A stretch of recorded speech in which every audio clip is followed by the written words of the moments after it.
Пътят към успеха и ролята на Еге в лабиринт към щастието.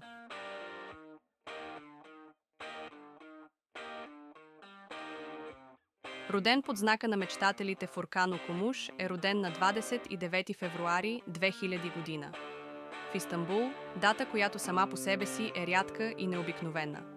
Под знака на Риби, той носи в себе си типичните за тази зодия качества – дълбока емоционалност, интуиция и творчески талант. Още от малък проявява интерес към изкуството и сцената, но съдбата му е подготвила много повече от обикновено хоби. Макар че днес името му е добре познато на феновете на телевизията и киното, пътят му не е бил лек.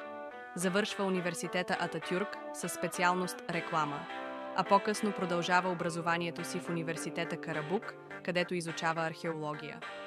Въпреки академичните си занимания, любовта му към изкуството винаги е водеща.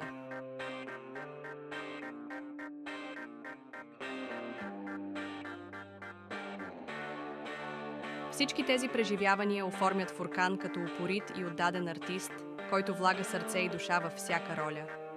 Освен киното, той има дълбока любов към историята, изкуството и природата.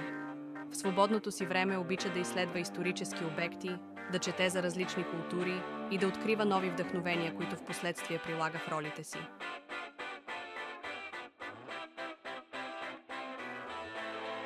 Ролята му в лабиринт към щастието не е просто роля, тя е вдъхновение. Героят му, Еге, преминава през множество изпитания, но никога не предава себе си.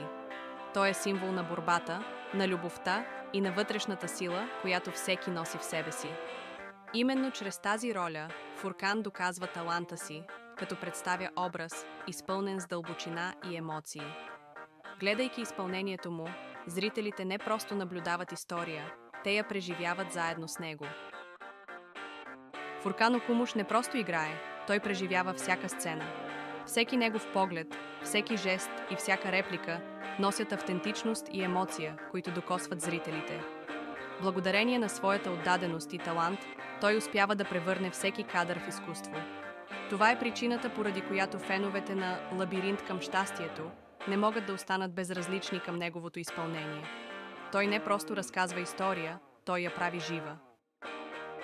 А кой е вашият любим момент с Фуркан Окумуш? Коя сцена ви развълнува най-много? Споделете мнението си в коментарите и не забравяйте да се абонирате за канала,